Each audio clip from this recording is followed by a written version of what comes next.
아버지가 순대국집을 하는 딸의 결혼식에서 예비 시어머니가 냄새난다며 딸의 뺨을 때리자 아버지가 크게 분노한 이야기입니다. 신비로운 이야기 속에서 따뜻한 감동과 깊은 깨달음을 느끼셨다면 구독과 좋아요로 함께 해주세요. 서울의 서쪽 끝자락 한강의 바람이 가장 먼저 닿는다는 마포구 망원동. 그곳에는 최신 유행을 좇는 번화가와는 다른 묵은 시간의 덮개가 내려앉은 망원시장이 자리하고 있었다. 해가 뜨기 전 어둠 속에서부터 기름에 지글거리는 녹두전 냄새, 뭉근하게 끓어오르는 판죽의 달큼한 향기, 그리고 시장의 새벽을 여는 가장 깊고 구수한 돼지뼈 육수 냄새가 뒤섞여 피어올랐다.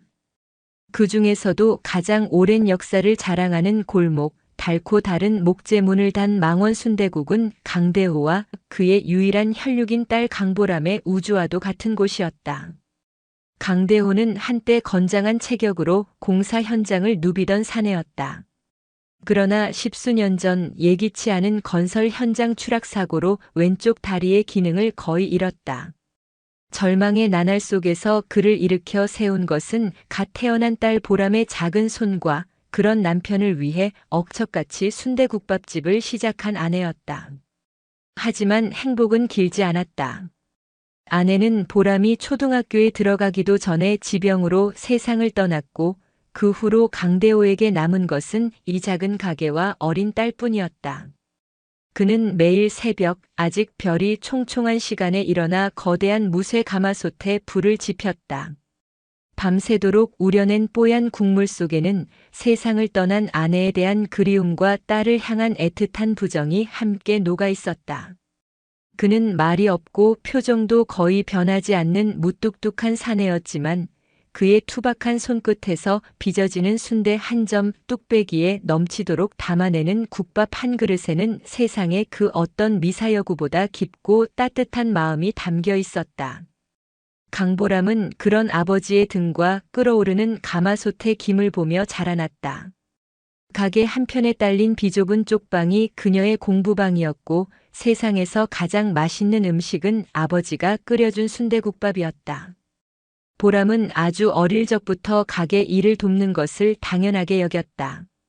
고사리 같은 손으로 수저를 놓고 깍두기 그릇을 채우고 손님들이 나간 자리를 행주로 닦으면서도 그녀의 얼굴에서는 해맑은 웃음이 떠나지 않았다. 밝고 고든 심성 덕분에 시장 상인들 사이에서 보람은 망원시장의 보물로 통했다.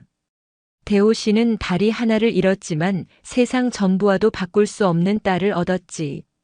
하는 칭찬이 그의 귓가에 들려올 때면 강대호는 무심한 척 딴청을 피우면서도 입가에 희미한 미소를 지었다. 보람은 대학에서 식품 영양학을 공부하며 낡고 비위생적인 아버지의 가게를 언젠가 깨끗하고 번듯한 식당으로 만드는 꿈을 키웠다. 그녀에게 망원 순대국은 단순한 생계 수단이 아니라 아버지의 희생과 자신의 유년이 오롯이 담긴 성역이었다. 운명의 그날은 장마가 절정에 달해 하늘에 구멍이라도 뚫린 듯 비가 쏟아지던 여름밤이었다. 마지막 손님까지 끊기고 보람은 아버지와 마주 앉아 남은 국밥에 밥을 말아 늦은 저녁을 해결하고 있었다. 그때 세찬 빗소리를 뚫고 낡은 가게 문이 비명을 지르듯 열리며 물에 빠진 생쥐꼴을 한 사내가 들어섰다. 온몸이 흠뻑 젖어 있었지만 그의 손목에 채워진 시계나 물에 젖어 몸에 착 달라붙은 옷의 재질은 이곳 시장 골목과는 전혀 어울리지 않는 것이었다. 그는 대한민국 재계 서열 5손가락 안에 드는 태성그룹 이강진 회장의 외아들 이준서였다. 그날 준서는 집안 어른들이 일방적으로 정해버린 정략 결혼 상대와의 저녁 식사 자리를 박차고 나온 참이었다.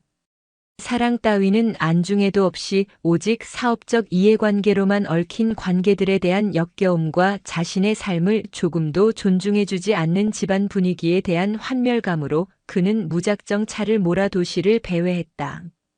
그러다 폭우가 쏟아지는 낯선 시장 골목에서 값비싼 외제차가 시동이 꺼져버리는 어처구니 없는 상황에 처했다. 세차게 쏟아지는 비를 피할 곳을 찾다가 어둠 속에서 유일하게 새어나오는 희미한 불빛을 따라 발걸음을 옮긴 곳이 바로 망원 순대국이었다. 준서는 평생을 살아오며 단 한 번도 마주한 적 없는 허름한 식당의 풍경과 코끝을 찌르는 진한 육수 냄새에 잠시 당황했다. 하지만 걱정스러운 얼굴로 다가와 마른 수건을 건네는 보람의 따뜻한 눈빛에 그의 날카로운 경계심은 볶는 녹듯 스르르 녹아내렸다. 보람은 아무것도 묻지 않고 그저 뜨끈한 국밥 한 그릇을 그의 앞에 조용히 내려놓았다. 준서는 마지못해 숟가락을 들었다. 지금껏 그의 혀를 거쳐간 세상의 온갖 진귀한 음식들과는 비교조차 할 수 없는 투박하고 평범한 국밥이었다. 그러나 국물 한 숟갈을 떠서 입에 넣는 순간 그는 전율과도 같은 충격을 받았다. 그것은 단순한 맛의 차원이 아니었다. 오랜 시간과 정성이 고스란히 녹아든 진심의 맛, 사람의 체온이 느껴지는 위로의 맛이었다. 그날 이후 준서의 삶의 동선은 거짓말처럼 망원시장을 중심으로 재편되었다. 그는 매일 저녁이면 최고급 양복 대신 편안한 옷차림으로 가게를 찾아왔다.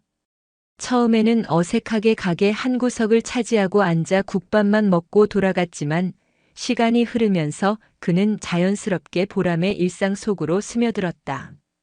그는 보람과 함께 마감 설거지를 했고 다리가 불편한 강대호를 대신해 새벽 시장에서 무거운 식자재를 함께 날랐다. 보람은 처음에는 다른 세상에서 온 듯한 그가 낯설고 부담스러웠지만 그의 꾸밈 없고 진솔한 모습에 조금씩 마음의 문을 열었다. 준서는 보람에게 자신이 살아온 화려하지만 고독했던 삶에 대해 털어놓았다. 태어나서 단 한 번도 스스로 무언가를 선택해 본 적이 없었고 늘 정해진 길 위에서 타인의 기대를 충족시키며 살아왔다고 고백했다. 보람은 그런 그를 위해 자신이 아는 가장 소박하고 아름다운 세상으로 그를 초대했다. 함께 재래시장에서 장을 보고 낡은 극장에서 오래된 영화를 보고 한강 둔치에 앉아 캔맥주를 마시며 웃었다. 준서는 보람과 함께하는 모든 평범한 순간들이 자신이 지금껏 누려온 그 어떤 사치보다도 값지고 행복하다는 것을 깨달았다. 보람 역시 그의 재력이나 배경이 아닌 상처받은 그의 영혼과 따뜻한 마음을 깊이 사랑하게 되었다. 계절이 한 바퀴 돌아 다시 여름이 찾아왔을 때 두 사람의 사랑은 망원 순대국의 진한 국물처럼 깊고 단단해져 있었다. 마침내 준서는 아버지 이강진 회장에게 보람을 소개하며 그녀와 결혼하겠다고 선언했다. 아들의 갑작스러운 선언에 집안은 그야말로 발칵 뒤집혔다. 하지만 아들의 눈빛에서 진심과 확고한 의지를 읽은 이강진 회장은 의외로 쉽게 결혼을 허락했다. 그는 아들이 사랑 없는 결혼으로 평생을 불행하게 사는 것보다 스스로 선택한 사랑으로 행복을 찾는 것이 그룹의 미래를 위해서도 더 낫다고 판단한 현실적인 사업가였다. 그러나 이 결정에 단 한 사람, 준서의 어머니이자 태성그룹의 안주인인 윤혜숙만은 피를 토하는 심정으로 반대했다. 그녀에게 아들의 결혼은 사랑의 결실이 아닌 가문의 격을 한 단계 더 높이기 위한 최고의 비즈니스 수단이었기 때문이다. 그렇게 두 사람의 순수한 사랑은 예기치 못한 거대하고 차가운 빙산과 정면으로 마주하게 되었다. 이준서의 어머니 윤혜숙은 태성그룹의 안주인이라는 직함 외에도 사교계에 보이지 않는 여왕으로 불렸다. 그녀의 일상은 수억 원을 호가하는 보석과 최고급 명품으로 시작해 정재계 거물들의 아내들과의 은밀한 사교 모임으로 끝났다. 그녀가 뱉는 나긋나긋한 말 한마디는 누군가에게는 선망의 대상이 되기도 누군가에게는 날카로운 비수가 되어 꽂히기도 했다. 그녀는 태어날 때부터 모든 것을 가진 금수저가 아니었다. 지방 소도시의 평범한 가정에서 태어났지만 누구보다 뛰어난 미모와 비상한 머리, 그리고 들끓는 야망을 무기 삼아 신인 배우로 활동하던 시절 이강진 회장의 눈에 들어 지금의 자리에 올랐다. 그렇기에 그녀는 자신의 미천한 출신에 대한 지독한 열등감을 가지고 있었고 그것을 감추기 위해 누구보다 더 병적으로 가문과 배경 격식을 따졌다. 그녀에게 외아들 준서는 자신의 화려한 인생을 완성하고 누구도 넘볼 수 없는 견고한 성을 쌓아 올릴 마지막 활용점정이었다. 대한민국에서 네로라 하는 정계 거물의 딸과 아들을 결혼시켜 태성그룹을 단순한 기업 이상의 귀족 가문으로 만드는 것, 그것이 그녀가 아들에게 부여한 거역할 수 없는 사명이었다. 그런 그녀에게 망원시장에서 순대국밥이나 파는 여자의 아들 강보람은 존재 자체가 자신의 완벽한 인생에 떨어진 오물과도 같았다. 처음 아들에게 보람의 존재를 전해 들었을 때 그녀는 귀를 의심하며 경멸적인 웃음을 터뜨렸다. 내 아들이? 고작 시장 바닥에서 돼지 냄새나 맡는 계집에게 정신이 팔렸다고. 철없는 불장난이겠지. 그녀는 아들의 짧은 일탈이라 치부하며 애써 무시했다. 그러나 준서가 결혼을 공식적으로 선언하고 철옹성 같던 남편 이강진 회장마저 이를 허락하자 그녀의 무시는 걷잡을 수 없는 분노와 배신감으로 폭발했다. 그녀는 평생 남편에게 보여준 적 없던 히스테릭한 모습으로 며칠 밤낮을 매달렸다. 당신 정말 미쳤어요? 우리 태성 이름에 먹칠할 작정이에요?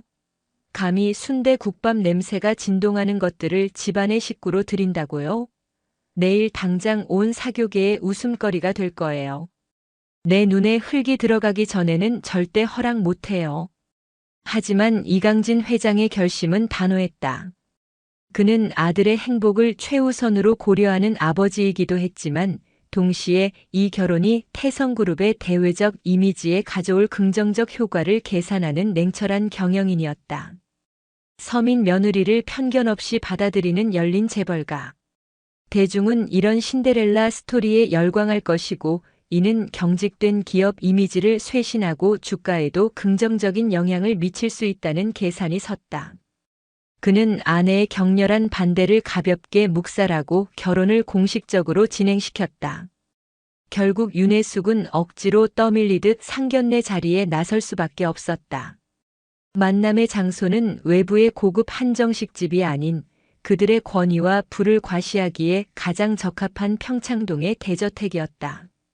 수십억을 호가하는 유명 작가의 그림과 고미술품들이 박물관처럼 전시된 웅장한 응접실에서 강대호와 보람은 난생 처음 느껴보는 위압감에 숨조차 제대로 쉴 수 없었다.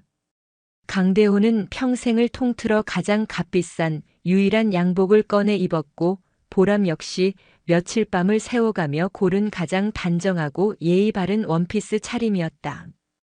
윤혜숙은 첫 만남의 순간부터 마지막까지 마치 벌레를 쳐다보는 듯한 경멸적인 시선으로 그들을 훑었다.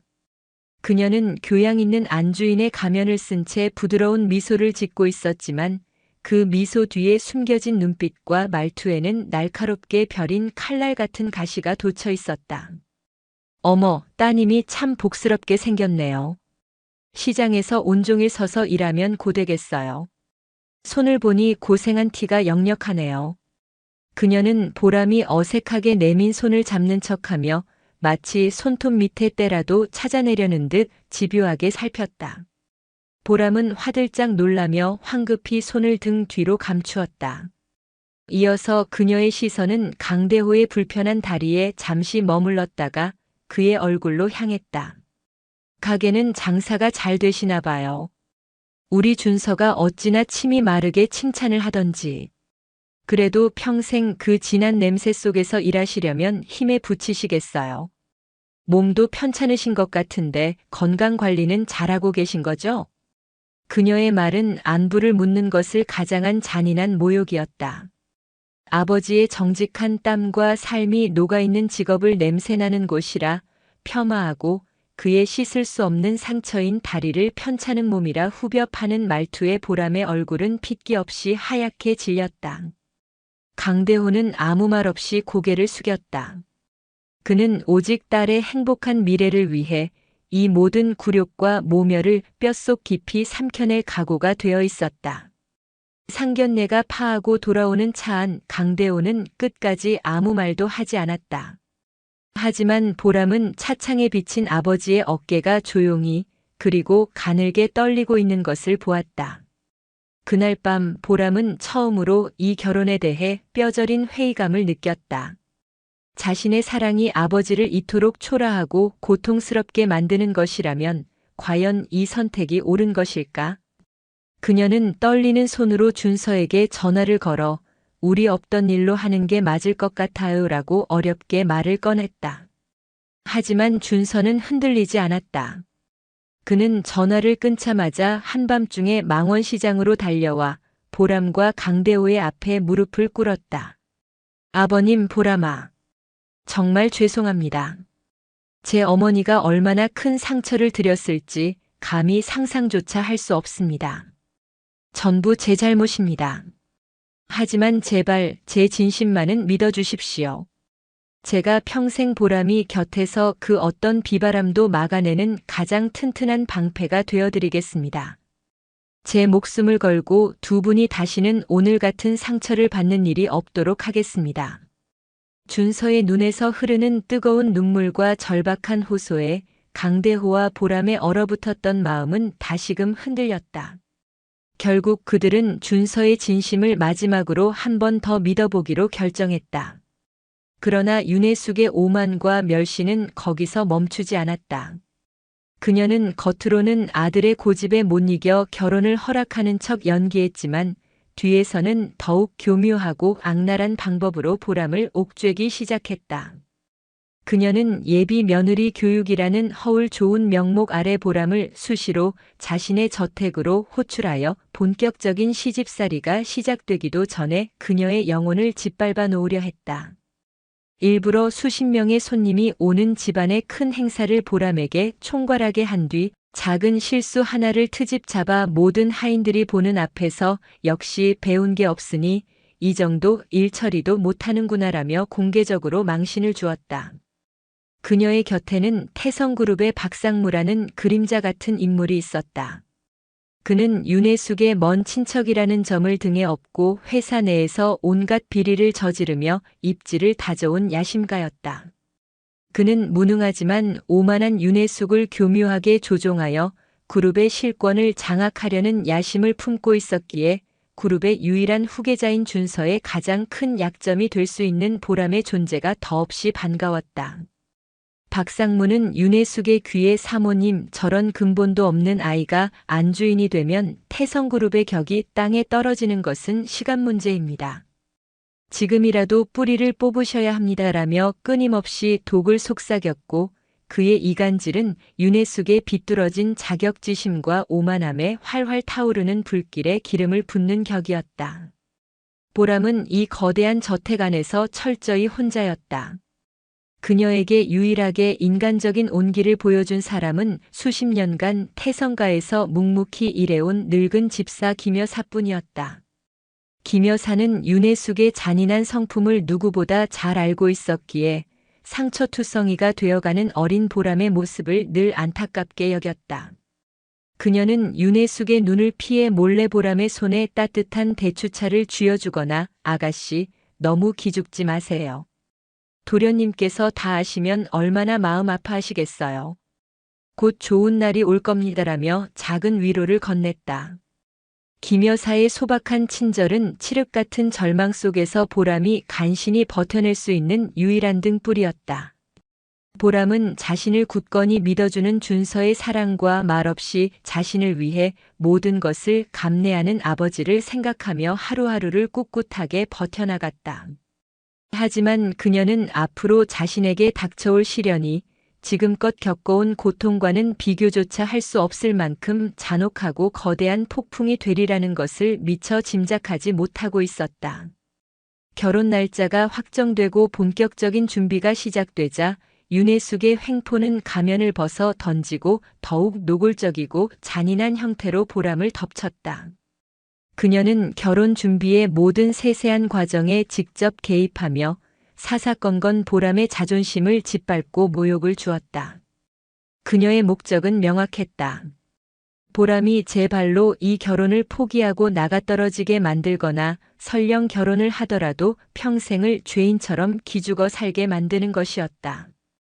첫 번째 시험되는 신혼집이었다. 윤혜숙은 보람을 데리고 한강이 한눈에 내려다 보이는 강남의 최고급 펜트하우스 몇 군데를 보여주었다. 수백 평에 달하는 넓이와 상상을 초월하는 가격에 보람은 입을 다물지 못했다. 그녀가 조심스럽게 어머님, 저희가 살기에는 너무 과분한 곳 같아요. 조금 작더라도 아늑한 곳에서 시작하고 싶어요라고 자신의 의견을 말하자 윤혜숙은 기다렸다는 듯이 차가운 비웃음을 흘렸다. 어머, 얘 좀 보게. 과분? 그래, 내 분수는 망원시장 골목의 그 누추한 쪽방이겠지. 하지만 넌 이제 곧 태성그룹의 며느리가 될 몸이야.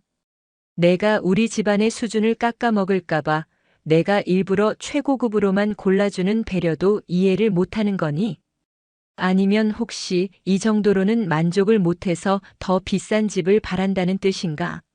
역시 사람은 못 배운 티를 숨길 수가 없다더니. 그녀의 말은 긍정도 부정도 할 수 없는 교묘한 덫이었다. 보람이 어떤 대답을 하든 그녀는 분수를 모르는 년 혹은 욕심 많은 년이 될 뿐이었다. 결국 신혼집은 보람의 의사와는 단 한치의 상관도 없이 윤혜숙이 자신의 과시욕을 채우기 위한 장소로 일방적으로 결정되었다. 예단과 혼수를 준비하는 과정은 그야말로 지옥과도 같았다. 윤혜숙은 보람과 강대호를 데리고 백화점 전체를 통째로 빌린 듯 VIP 중에서도 최상위 고객들만 출입할 수 있는 비밀스러운 공간으로 향했다. 그녀는 수억 원을 호가하는 명품 시계와 다이아몬드 주얼리, 최고급 모피코트 등을 마치 시장에서 나무를 고르듯 아무렇지 않게 가리키며 말했다. 이 정도는 해와야 우리 집안 친척들 얼굴을 들 수 있지 않겠니? 우리 집안에서는 이게 다 기본적인 성의의 표시란다. 강대호는 평생을 땀 흘려 일해도 만져볼 수 없는 천문학적인 액수의 눈앞이 캄캄해졌다. 가게와 하나뿐인 집을 모두 처분한다 해도 감당할 수 없는 금액이었다. 그가 떨리는 목소리로 사부인, 저희 형편에는 도저히 저희의 정성을 봐주시면 안 되겠습니까? 라고 간곡히 부탁하자 윤혜숙은 뱀처럼 차가운 눈으로 그를 쏘아보며 대답했다. 정성이요? 사돈어른, 요즘 세상에 마음만으로 되는 일이 어디 있습니까? 주는 것이 있어야 받는 것도 있는 법입니다. 딸 자식 하나 잘 둬서 인생 역전하려는 신보가 아니시라면 이 정도는 해주셔야죠. 이게 다 우리 집안의 법도이고 예의입니다. 근본 없는 집안이라 예의도 모른다는 소리는 듣고 싶지 않으시잖아요. 그녀의 말은 강대호의 가슴에 날카로운 비수가 되어 깊숙이 박혔다. 자신의 소중한 딸이 마치 돈에 팔려가는 물건처럼 취급당하는 기분에 그는 참을 수 없는 모멸감과 분노를 느꼈다. 그날 이후 강대호는 밤잠을 이루지 못하며 예단 비용을 마련하기 위해 평생 해본 적 없는 일들을 해야만 했다. 시장 상인들에게 고개를 숙이고 몇 안 되는 친척들에게 아쉬운 소리를 하며 돈을 빌렸다. 하지만 그것만으로는 턱없이 부족했다. 결국 그는 딸의 눈에 피눈물이 나게 하고 싶지 않다는 일념 하나로 결코 손대서는 안 될 사채에까지 손을 대고 말았다.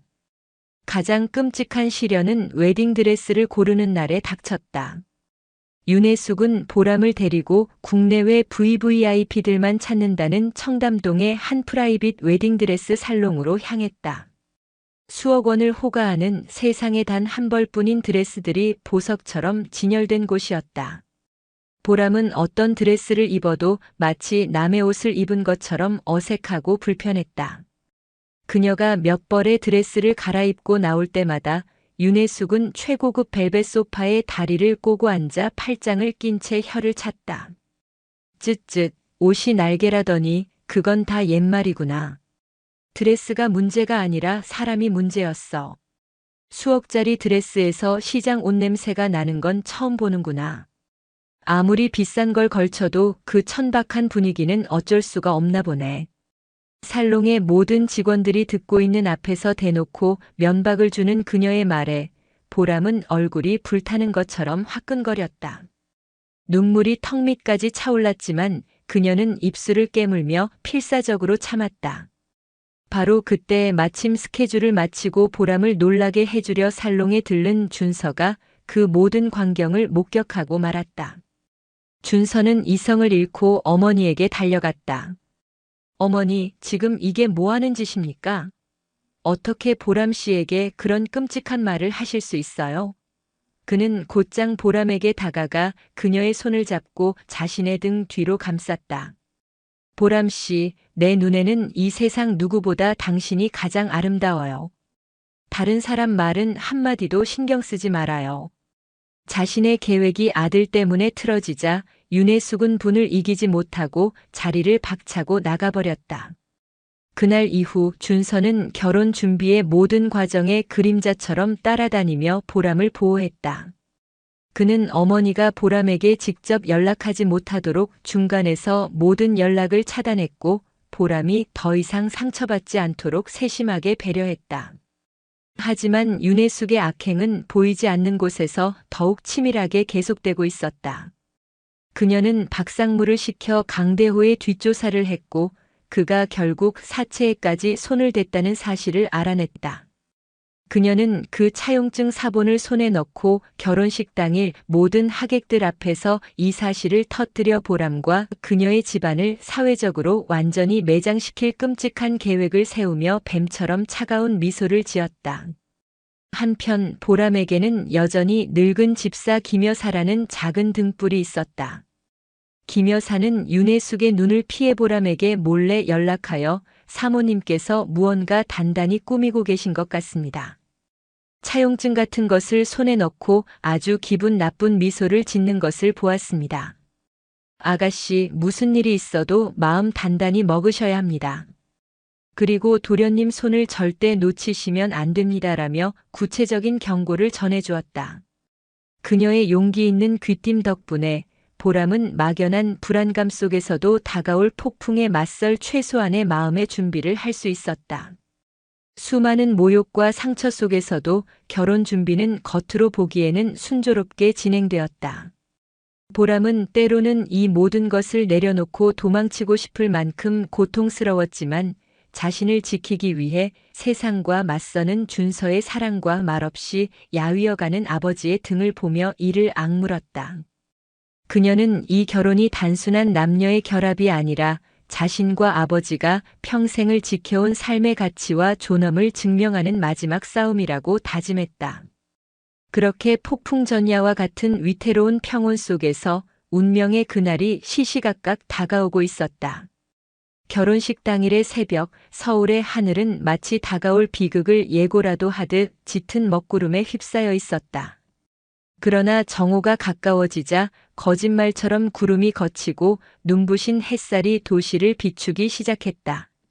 결혼식이 열리는 서울 최고의 특급 호텔 연회장은 대한민국 상위 1%의 세상을 그대로 옮겨놓은 듯 현실 감각이 느껴지지 않을 정도로 화려하고 웅장했다.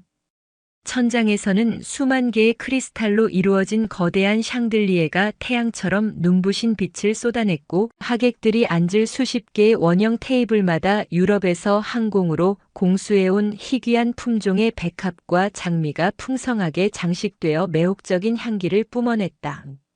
재계 총수들과 유력 정치인, 당대 최고의 톱스타들까지 양가 하객들로 가득 찬 홀은 그 자체로 태성그룹의 막강한 권력과 위상을 증명하는 자리였다.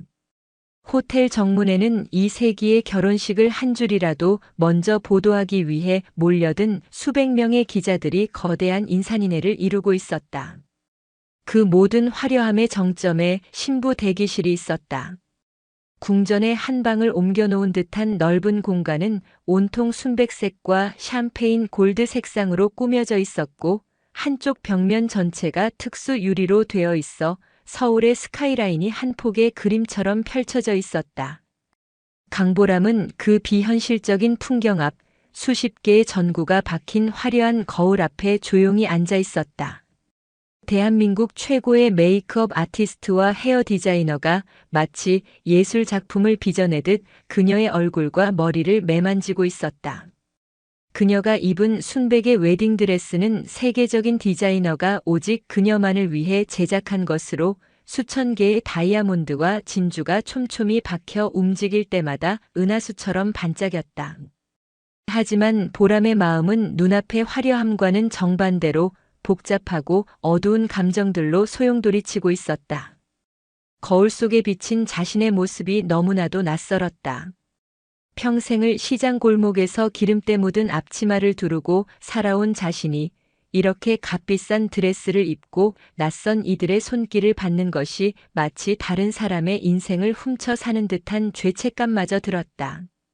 물론 사랑하는 준서와 평생을 함께하게 된다는 설렘과 기쁨도 가슴 벅차게 차올랐지만 그보다 더 큰 무게로 자신을 짓누르는 것은 예비 시어머니의 서늘한 눈빛과 앞으로 닥쳐올 가시밭길에 대한 깊은 두려움이었다.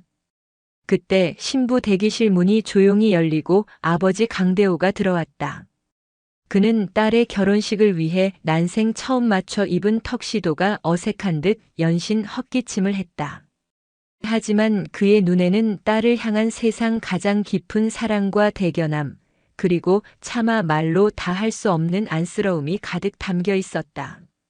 그는 불편한 다리를 이끌고 절뚝거리며 딸에게 다가와 굳은 살이 박인 투박한 손으로 보람의 하얀 손을 꼭 잡았다. 우리 딸 참말로 곱다. 하늘에서 내려온 선녀가 따로 없구나. 그의 목소리는 미세하게 떨리고 있었다. 아버지는 떨리는 손으로 품속에서 작은 비단 주머니를 꺼냈다.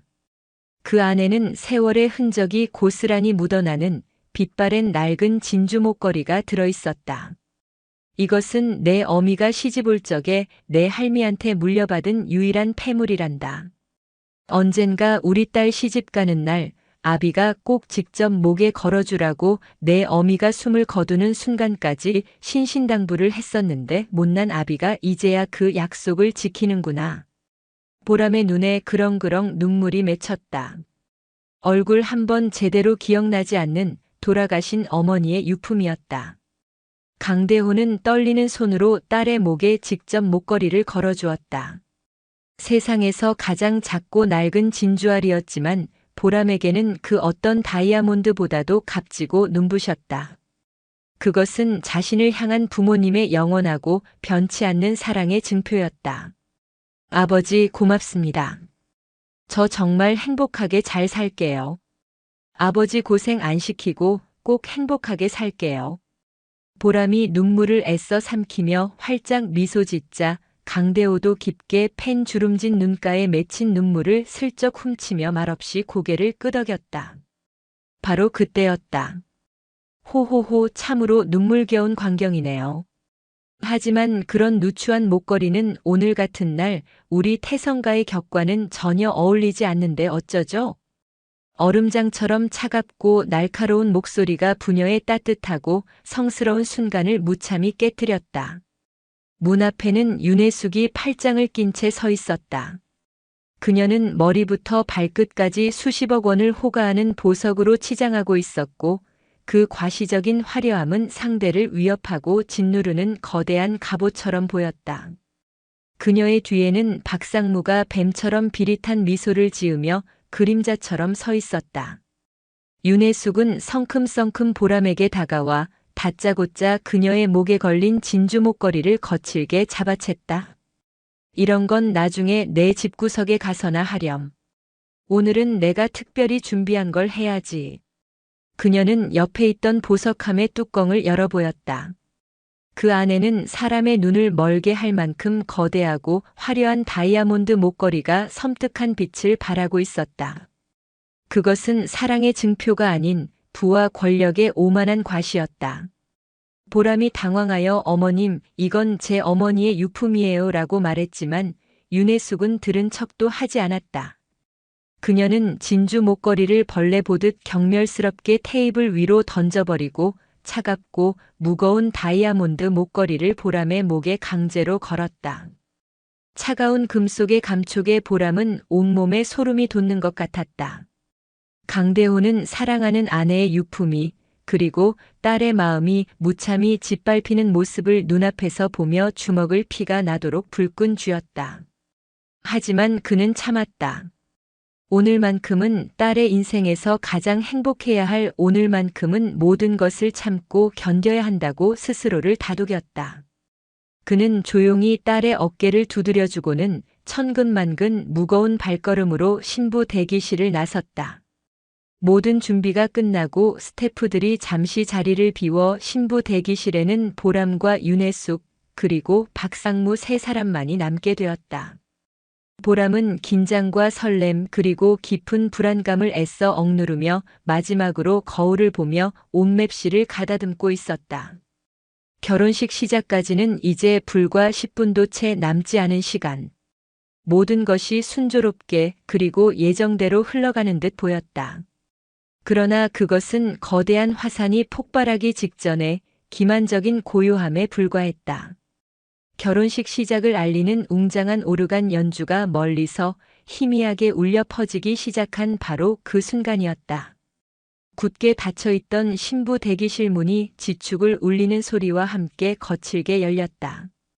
문을 열고 들어선 것은 방금 전까지 하객들 앞에서 세상 가장 우아한 미소를 짓고 있던 윤혜숙이었다. 하지만 지금 그녀의 얼굴은 분노와 광기로 시뻘겋게 달아올라 있었고 고상한 사교계의 여왕이라는 가면은 산산조각 난 채 흉측하게 일그러져 있었다. 그녀의 손에는 고급 와인이 담긴 크리스탈 잔이 위태롭게 들려 있었다. 강보람, 이 천하의 사기꾼 같은 년. 내가 감히 내 등 뒤에 칼을 꽂아? 그녀는 다짜고짜 보람의 앞으로 다가와 손에 들고 있던 붉은 와인을 그녀의 순백의 웨딩드레스 위로 그대로 끼얹었다. 수억 원을 호가하는 드레스가 붉은 와인에 흉측하게 물들어갔다. 보람은 순식간에 벌어진 상황에 비명조차 지르지 못했다. 이게 다 뭐냐고. 감히 빚더미에 올라앉은 주제에 우리 집안에 시집을 와. 그것도 모자라 더러운 사채까지 끌어다 쓴 돈으로 예단을 해와. 내년이 우리 태성그룹을 얼마나 우습게 봤으면 이따위 짓을 벌여. 윤혜숙은 품속에서 구겨진 서류 뭉치를 꺼내 보람의 얼굴에 집어 던졌다. 하얀 종이들이 와인에 젖은 드레스 위로 처참하게 달라붙었다. 그것은 강대호가 사채업자에게 돈을 빌리면서 쓴 차용증 사본이었다. 보람은 얼굴이 잿빛으로 변한 채 그저 파르르 떨고만 있었다. 아버지가 자신을 위해 얼마나 끔찍한 고통을 감내했는지 알기에 그 비밀이 세상 가장 치욕적인 방식으로 폭로되었다는 사실에 심장이 갈갈이 찢기는 것 같았다. 옆에 서 있던 박상무가 교활한 미소를 지으며 기름을 부었다. 사모님, 제가 알아본 바로는 저 차용증은 빙산의 일각에 불과하다고 합니다.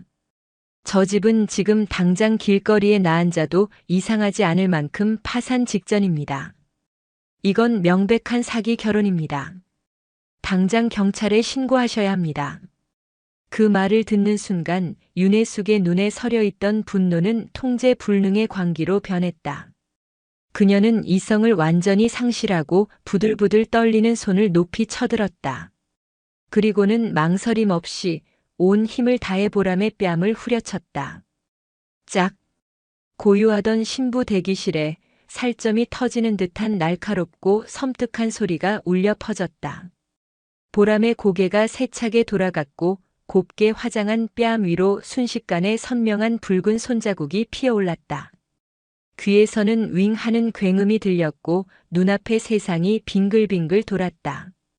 극심한 충격과 고통, 그리고 뼛속까지 파고드는 수치심의 눈물이 핑 돌았지만 흘러내릴 수조차 없었다. 눈물샘마저 얼어붙게 만드는 거대한 모욕감이었다. 윤혜숙은 가쁜 숨을 몰아쉬며 독사처럼 씩씩거리는 목소리로 악을 썼다. 내가 고작 너 같은 순대 국밥집 딸년을 며느리로 삼으려고 내 아들을 20년 넘게 애지중지 키운 줄 알아? 내년이 감히 내 아들을 홀려서 신분 상승의 꿈이라도 꿀 줄 알았더냐? 꿈 깨라. 오늘 이 결혼은 없던 거다. 당장 그 더러운 드레스 찢어버리고 여기서 썩 꺼져. 그녀는 보람의 어깨를 거칠게 밀치고 머리에 꽂힌 티아라를 뽑아 바닥에 내동댕이 쳤다. 보석들이 사방으로 튀었고 공들여 올린 머리가 순식간에 귀신처럼 헝클어졌다. 보람은 바닥에 그대로 주저앉은 채 아무런 저항도 하지 못했다. 그녀의 영혼이 산산이 부서져 내리는 것 같았다. 사랑하는 사람과의 행복한 미래를 꿈꾸던 모든 것이 한순간에 끔찍한 악몽으로 변해버렸다. 그녀는 생각했다. 어쩌면 이것이 당연한 결말일지도 모른다고. 애초에 자신과 준서는 함께할 수 없는 세상의 사람들이었다. 모든 것을 포기하고 싶었다. 이 지긋지긋한 모욕과 멸시의 굴레를 끊고 그저 평범했던 자신의 자리로 아버지의 따뜻한 국밥 냄새가 나는 그 작은 가게로 돌아가고 싶었다. 희망의 마지막 끈을 놓아버리려는 바로 그 순간이었다. 신부 대기실 문이 다시 한번 이전보다 훨씬 더 격렬하게 열렸다. 문을 연 사람은 다름 아닌 아버지 강대호였다. 그는 딸에게 주려고 따뜻한 꿀물 한 잔을 들고 오던 길이었다. 복도에서 들려오는 날카로운 고함 소리와 섬뜩한 파열음에 놀라 달려온 그의 눈에 들어온 것은 바닥에 주저앉아 뺨을 부여잡고 있는 딸의 모습과 그 앞에서 악귀처럼 서서 저주를 퍼붓고 있는 윤혜숙의 모습이었다. 사랑하는 딸의 처참한 모습을 목격한 순간 강대호의 세상은 시간과 함께 멈춰섰다. 그의 손에 들려있던 찻잔이 바닥으로 떨어지며 쨍그랑하는 날카로운 파열음과 함께 산산조각 났다.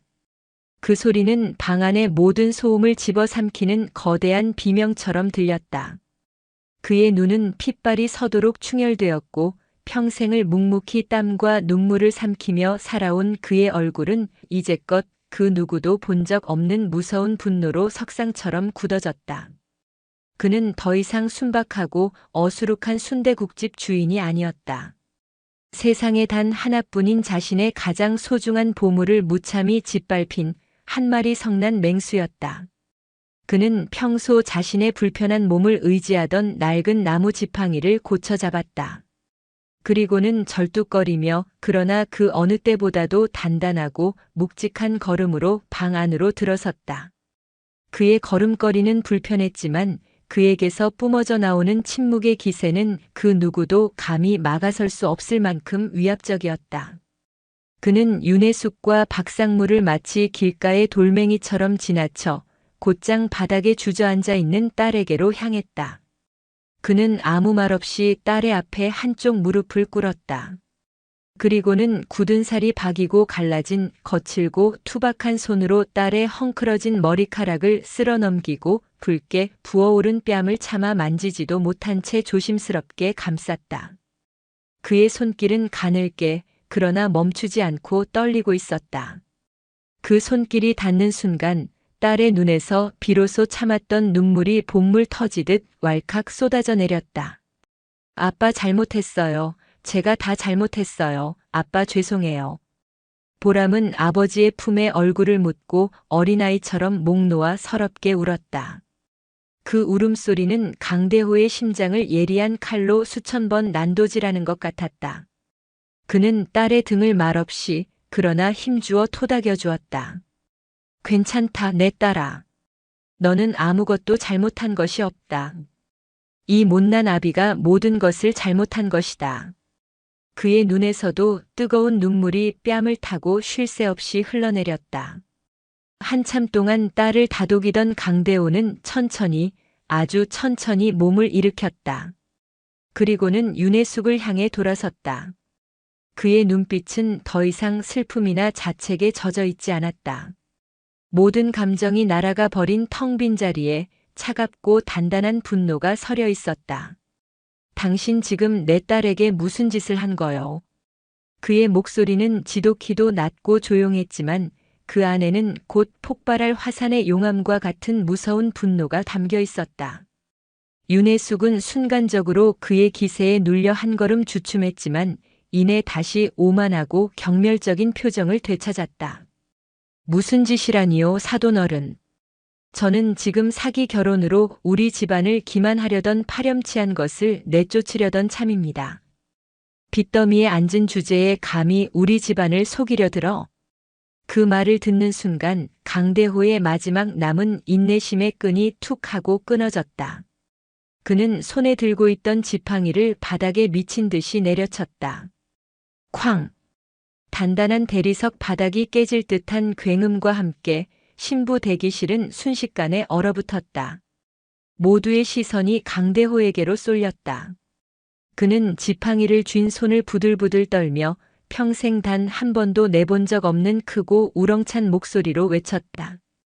그의 목소리는 더 이상 조용하지 않았다. 평생을 억누르고 살아왔던 모든 서름과 분노가 한꺼번에 터져나오는 거대한 포효였다. 이 결혼 못 시킵니다. 아니, 내가 안 시킵니다. 그의 외침은 신부 대기실을 넘어 복도까지 그리고 식장 안까지 쩌렁쩌렁 울려 퍼졌다. 밖에서 웅성거리던 하객들과 가족들, 심지어 결혼식 진행을 돕던 직원들까지 무슨 일인가 싶어 문틈으로 안을 엿보기 시작했다. 신부 대기실은 순식간에 모든 관심과 시선이 집중되는 하나의 거대한 무대가 되어버렸다. 윤혜숙은 강대호의 돌발 행동에 당황했지만 이내 코웃음을 치며 말했다. 뭐라고요? 지금 누가 누굴 차는 건지 상황 파악이 안 되시나 봐요? 당신 딸이 쫓겨나는 거라고요, 이 무식한 양반아. 하지만 강대호는 더 이상 물러서지 않았다. 그는 한 걸음 더 윤혜숙에게 다가서며 한 글자 한 글자 피를 토하는 심정으로 말했다.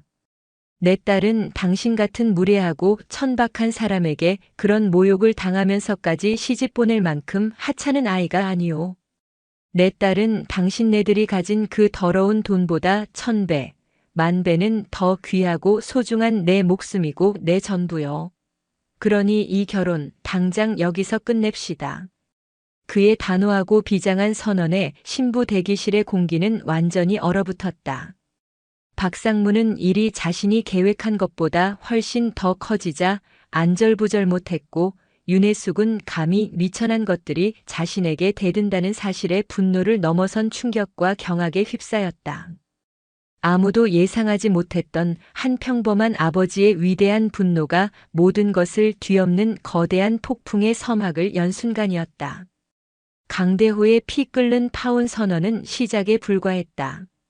그는 눈물을 글썽이며 그러나 조금도 흔들림 없는 목소리로 말을 이어갔다. 그의 목소리는 신부 대기실을 가득 채우고 문틈으로 엿듣는 사람들의 귓가에 그리고 그들의 양심에 똑똑히 박혔다. 내 딸 보람이는 당신들이 함부로 천하다고 말할 수 있는 그런 아이가 아니오. 이 아이는 새벽부터 밤늦게까지 뜨거운 불 앞에서 땀 흘리는 아비를 돕기 위해 제 어린 시절을 기꺼이 바친 아이요. 자기 등록금 한번 벌어보겠다고 식당 설거지에 공사장 자빌까지 마다하지 않고 남의 돈 한 푼 허투루 쓰지 않고 정직하게 살아온 아이란 말이요. 그렇게 땀 흘려 정직하게 자란 내 귀한 딸의 마음을 이토록 무참히 짓밟고 욕되게 하는 예의도 없고 근본도 없는 무례한 집안에 내 목에 칼이 들어와도 내 딸을 줄 수는 없습니다. 그의 말 한마디 한마디에는 딸을 향한 절절한 사랑과 가난하지만 단 한 번도 부끄럽지 않았던 자신의 삶에 대한 떳떳한 자부심이 담겨 있었다. 그의 진심 어린 이야기는 그 어떤 화려한 웅변보다도 사람들의 마음을 움직이는 거대한 힘이 있었다. 바로 그때 신부 대기실 밖에서 웅성거리던 사람들 사이에서 일단의 무리가 거침없이 안으로 들어왔다. 그들은 망원시장에서 강대호와 수십 년간 가족처럼 함께 해온 시장 상인들과 강대호의 몇 안 되는 친척들이었다. 그들은 강대호가 큰맘 먹고 전세버스까지 대절해 모셔온 세상에서 가장 귀한 하객들이었다. 그들은 방금 전 복도에서 강대호의 피 끓는 외침과 윤혜숙의 추악한 악담을 모두 듣고 있었다. 순대국집과 담벼락 하나를 사이에 둔 떡집 아주머니가 가장 먼저 나섰다. 그녀는 두 팔을 걷어붙이며 윤혜숙을 매서운 눈초리로 노려보았다. 아니, 이보시오 사모님. 돈 좀 있다고 사람을 이렇게 벌레 보듯 무시해도 되는 거요? 우리 보람이가 어떤 아이인데 당신 같은 사람한테 그런 험한 말을 들어야 하냐고. 우리 망원시장에서는 금덩어리보다 더 귀한 보물 같은 아이야. 이어서 덩치 좋은 채소 가게 사장님도 우렁찬 목소리로 거들었다. 맞아. 대호 형님이랑 보람이가 얼마나 성실하고 착하게 살아왔는지 온 동네 사람들이 다 알아. 당신들이 돈으로 사람 깔보고 무시하는 동안 이 사람들은 정직하게 땀 흘려서 돈 벌었어. 어느 쪽이 더 부끄럽고 천한 인생인지 어디 말 좀 해보쇼. 순대국집에서 함께 온 친척들과 지인들이 하나둘씩 보람의 편에 서서 목소리를 높이기 시작했다. 그들은 비록 명품 옷이나 값비싼 보석으로 치장하지는 않았지만 그들의 눈빛과 목소리에는 사람 사는 세상의 따뜻한 의리와 끈끈한 정이 넘쳐 흘렀다. 순식간에 신부 대기실의 분위기는 완전히 역전되었다. 소수의 오만한 재벌가 사람들은 다수의 평범하지만 의리 있는 이웃들이 뿜어내는 거대한 기세에 눌려 어쩔 줄 몰라 했다. 윤혜숙은 난생 처음 겪어보는 기막힌 상황에 당황하여 얼굴이 하얗게 질렸다. 자신이 그토록 경멸하고 무시하던 시장 사람들이 자신을 둘러싸고 비난을 퍼붓게 되자 수치심과 분노로 온몸을 부들부들 떨었다. 지금 다들 뭐하는 짓들이야. 여기가 어디라고 감히 미천한 것들이 때로 몰려와서 행패야. 경비는 다 어디 갔어? 당장 이 무식한 것들을 모두 끌어내. 그녀가 날카롭게 소리쳤지만 아무도 움직이지 않았다. 오히려 그녀의 오만불손한 태도는 사람들의 분노에 더욱 거세게 불을 지폈다. 분위기는 걷잡을 수 없이 험악해지고 일촉즉발의 상황으로 치닫고 있었다. 이 모든 소란의 한가운데서 보람은 자신을 위해 기꺼이 싸워주는 아버지와 따뜻한 이웃들의 모습을 보며 뜨거운 눈물을 흘렸다. 그녀는 자신이 결코 혼자가 아니라는 사실을, 자신을 이토록 사랑하고 지지해주는 든든한 사람들이 이렇게나 많다는 사실을 뼈저리게 깨달았다. 그녀는 더 이상 바닥에 주저앉아 눈물만 흘리던 연약한 신부가 아니었다. 그녀는 천천히 그러나 단호하게 자리에서 일어섰다. 그리고 아버지의 곁에 나란히 섰다. 그녀의 눈빛은 더 이상 두려움이나 슬픔에 떨고 있지 않았다. 굳은 결의와 인간으로서의 존엄함이 그 자리를 대신하고 있었다. 한 평범한 아버지의 분노로 시작된 참교육은 따뜻한 이웃들의 용기 있는 연대로 이어지며 돈과 권력의 오만함에 맞서는 거대한 파도가 되어가고 있었다. 이제 남은 것은 이 모든 비극과 소동의 또 다른 주인공, 신랑의 선택뿐이었다.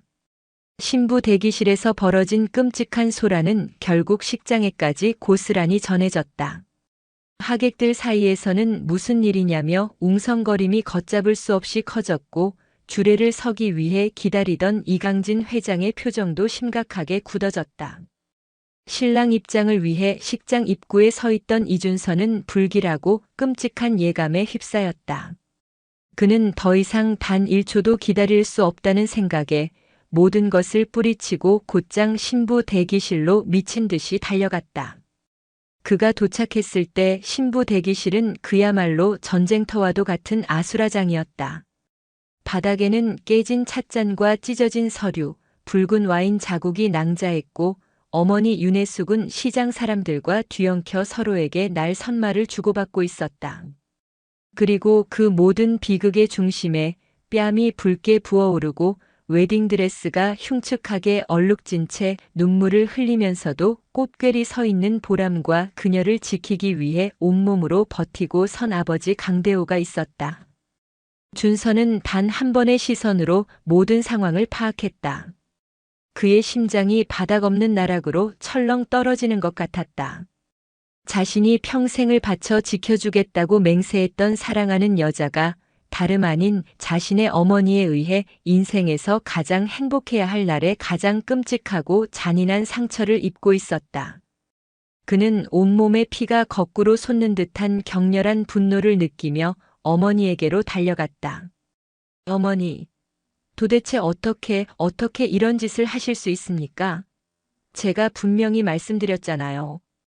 보람 씨한테 손끝 하나라도 대면 다시는 어머니를 보지 않겠다고. 준서의 절규에 가까운 고함에 윤혜숙은 잠시 움찔했지만 이내 아들을 붙잡고 뻔뻔하게 하소연했다. 준서야, 잘 왔다. 이 더러운 것들 좀 보렴. 저 계집이 우리 집안을 상대로 사기를 쳤어. 빚쟁이 주제에 감히 너를 넘보고 우리 집안에 발을 들인 거야. 내가 다 해결했으니 걱정 마라. 이 결혼은 오늘부로 끝이다. 하지만 준서는 그런 어머니의 손을 뱀에 물린 듯 차갑게 뿌리쳤다. 그는 어머니를 지나쳐 곧장 보람에게로 향했다. 그는 보람에 붉게 부어오른 뺨을 보는 순간 가슴이 갈갈이 찢어지는 고통을 느꼈다. 그는 아무 말 없이 그저 보람을 자신의 품에 세상 가장 소중한 보물을 다루듯 와락 끌어안았다. 그리고 그녀의 귓가에 피를 토하는 심정으로 속삭였다. 미안해, 보람아. 정말 미안해.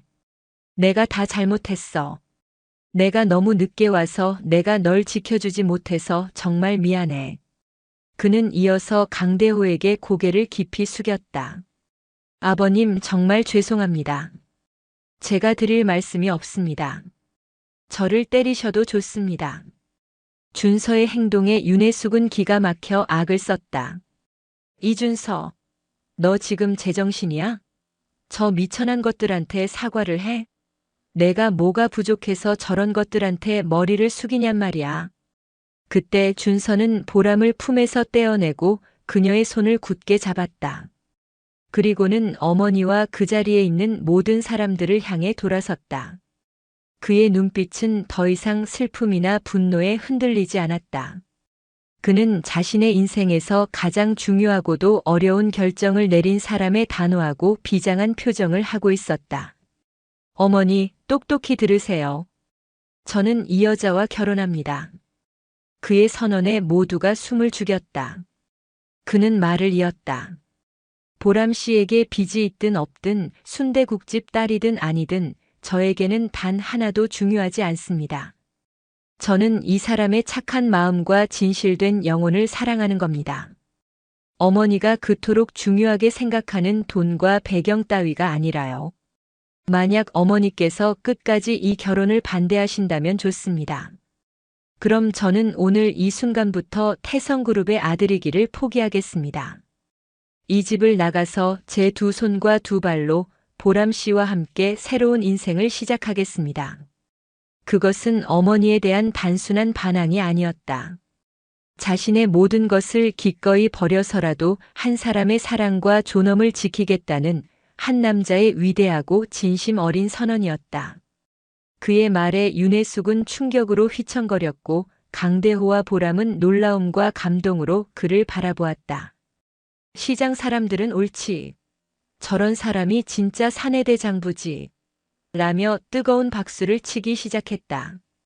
준서는 거기서 멈추지 않았다. 그는 보람의 손을 잡고 신부 대기실을 나섰다. 그리고는 수백 명의 하객들이 모여있는 식장 안으로 성큼성큼 걸어 들어갔다. 그는 단상 위로 올라가 당황한 사회자의 마이크를 빼앗아 들었다. 식장 안의 모든 시선이 그에게로 집중되었다. 하객 여러분, 죄송합니다. 오늘 제 결혼식에 있어서는 안 될 불미스러운 일이 있었습니다. 하지만 저는 이 자리에서 여러분 모두에게 제 인생을 걸고 분명히 말씀드리고자 합니다. 저는 제 옆에 있는 이 여자 강보람 씨를 제 아내로 맞이할 것입니다. 앞으로 그 어떤 어려움과 시련이 닥쳐온다 해도 저는 평생 이 여자의 손을 놓지 않을 것을 이 자리에서 맹세합니다.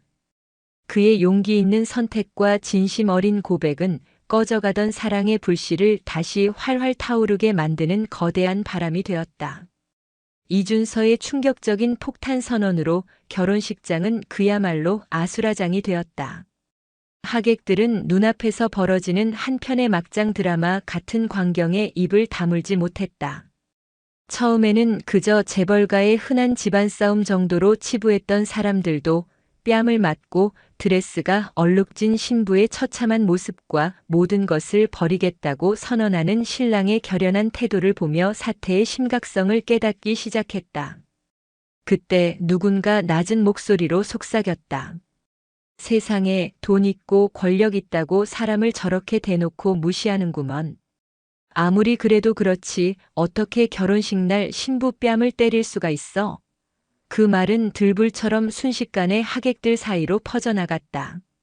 사람들의 시선은 이제 안쓰러움과 동정심을 담아 보람에게로, 그리고 차가운 경멸과 비난을 담아 윤혜숙에게로 향했다. 이 상황에 결정적인 기름을 부은 것은 하객들 중 몇몇이 꺼내든 휴대폰이었다. 그들은 신부 대기실에서 벌어진 끔찍한 소동부터 식장에서의 준서의 감동적인 선언까지 모든 과정을 빠짐없이 영상으로 촬영하고 있었다. 특히 젊은 하객들과 하객으로 위장하여 잠입해 있던 몇몇 연예부 기자들은 이 자극적이고 역사적인 장면을 놓칠 리 없었다. 그들의 손가락은 실시간으로 SNS와 인터넷 커뮤니티의 현장 상황을 타전하기 시작했다. 단독 태성그룹 며느리 결혼식 당일 시어머니에게 와인 세례와 폭행당의 충격. 영상 재벌 3세 사랑 위해 그룹 승계 포기 선언 어머니를 용서할 수 없다. 충격 실화 순대국집 딸이라 무시하며 뺨 때리는 재벌가 사모님의 추악한 민낯. 자극적인 제목의 게시물들이 업로드된 지 불과 몇 분 만에 온라인 세상을 뒤덮었다. 영상 속에는 윤혜숙이 보람의 뺨을 때리는 장면과 천한 것이라며 폭언을 퍼붓는 목소리가 생생하게 담겨 있었다. 이어서 강대호의 피 끓는 분노의 외침과 그의 극적으로 대비되는 준서의 감동적인 사랑 고백이 절묘하게 편집되어 빠르게 퍼져나갔다. 여론은 순식간에 들끓었다. 네티즌들은 윤혜숙의 상상을 초월하는 오만하고 비인간적인 행동에 경악과 분노를 금치 못했고 그녀 개인과 태성그룹 전체를 향한 비난의 목소리를 쏟아냈다. 아무리 돈이 많으면 뭐하나. 인성이 저렇게 바닥인데. 저건 사람이 아니라 악마다. 저런 사람이 대한민국을 대표하는 기업의 안주인이라니 나라 망신이다. 당장 끌어내려라. 오늘부터 태성그룹 제품 불매 운동 시작합니다. 저런 비윤리적인 기업은 시장에서 퇴출당해야 마땅합니다. 반면 억울하게 모든 것을 당한 강보람과 그녀의 아버지 강대호에게는 국민적인 응원과 격려의 메시지가 쏟아졌다. 정직하게 살아온 평범한 서민의 삶이 무참히 짓밟히는 모습에 사람들은 마치 자신의 일처럼 분노하고 공감했다. 또한 모든 것을 버리고 사랑과 정의를 선택한 이준서의 모습은 많은 이들에게 깊은 감동과 희망을 주었다. 상황이 걷잡을 수 없이 최악으로 치닫자 가장 당황한 것은 태성그룹의 총수 이강진 회장이었다. 그는 단상 아래에서 굳은 표정으로 이 모든 상황을 지켜보고 있었다. 그는 아들의 돌발 행동에도 화가 났지만 그보다는 자신의 어리석은 아내의 행동 하나가 그룹 전체를 뿌리부터 뒤흔드는 거대한 위기로 몰아넣고 있다는 사실에 더욱 참을 수 없는 분노를 느꼈다. 그의 비서가 다가와 심각한 표정으로 휴대폰을 보여주었다. 실시간 검색어 1위는 태성그룹 시어머니 갑질이었고 회사의 주가는 분 단위로 수직 낙하하고 있었다. 수십 년간 피땀 흘려 공들여 쌓아온 국민기업이라는 이미지가 단 몇 시간 만에 악덕 갑질 기업으로 나락에 떨어지고 있었다. 이강진 회장은 더 이상 이 사태를 방관할 수 없다고 판단했다. 이것은 더 이상 아들과 아내의 문제가 아니었다. 회사의 명운과 생존이 걸린 문제였다. 그는 비서에게 무언가를 짧게 지시하고는 굳은 결심을 한 표정으로 단상을 향해 걸어갔다. 한편 이 모든 혼란을 뒤에서 계획하고 부추겼던 박상무는 싸늘하게 식어가는 여론을 느끼며 극심한 위기감을 느꼈다. 그는 준서와 보람의 결혼을 파탄내고 그룹 내에서 자신의 입지를 굳히려 했지만 일이 자신의 예상을 완전히 벗어나 버렸다. 오히려 윤혜숙과 한편으로 묶여 악마의 조력자로 낙인 찍히며 비난의 대상이 될 위기에 처한 것이었다. 그는 슬그머니 자리를 피하려 했지만 이미 때는 늦어 있었다. 그의 비열하고 교활한 미소 또한 누군가의 휴대폰 카메라에 고스란히 포착된 후였다. 오만했던 한 사람의 어리석은 행동이 불러온 역풍은 그 누구도 예상하지 못했던 거대한 태풍이 되어 모든 것을 집어삼키기 시작했다. 이제 공은 태성그룹의 절대 군주 이강진 회장에게로 넘어가고 있었다. 단상 위로 올라선 이강진 회장은 굳은 표정으로 아들 준서에게서 마이크를 넘겨받았다. 식장 안의 모든 소음이 거짓말처럼 멎고 수백 명 하객들의 시선이 그의 입으로 쏠렸다. 그는 잠시 무거운 침묵 속에서 하객들을 둘러본 뒤 깊은 한숨을 내쉬며 입을 열었다. 그의 목소리는 낮았지만 식장 전체를 압도하는 힘이 있었다. 먼저 오늘 이 기쁘고 경사스러운 날에 있어서는 안 될 추악한 모습을 보여드린 점, 이 자리에 귀한 걸음을 해주신 하객 여러분께 머리 숙여 사죄의 말씀을 드립니다. 또한 아들의 결혼을 축하해 주시기 위해 오셨다가 씻을 수 없는 상처와 모욕을 당하신 사돈어른과 오늘 제 며느리가 될 강보람 양에게도 진심으로 사과드립니다. 그는 말과 함께 강대호와 보람을 향해 90도로 깊이 허리를 숙였다. 제게의 살아있는 신하로 불리며 평생 누구에게도 고개를 숙여본 적 없던 그의 진심 어린 사과에 식장은 다시 한번 술렁였다. 그는 이어서 얼음장처럼 차가운 표정으로 아내 윤혜숙을 바라보았다. 여보, 이리 올라오시오. 윤혜숙은 남편의 서슬퍼런 눈빛에 겁을 먹은 채 마지못해 단상으로 올라왔다. 이강진 회장은 그녀에게 나지막하지만 그 어떤 호통보다도 무서운 목소리로 말했다. 당신이 저지른 일이요. 그러니 당신이 직접 수습하시오. 사돈어른과 보람 양에게 진심을 다해 무릎 꿇고 사죄하시오. 여보, 당신 지금 제정신이에요? 내가 왜 저 미천한 것들한테 무릎을 꿇어야 해요? 윤혜숙은 믿을 수 없다는 듯 날카롭게 소리쳤다. 하지만 이강진 회장의 대답은 한치의 망설임도 없이 냉정했다. 사과하지 않겠다면 당신과 나는 오늘부로 끝이요. 그리고 당신이 그토록 목숨처럼 아끼는 태성그룹의 안주인 자리에서도 영원히 내려와야 할 것이요.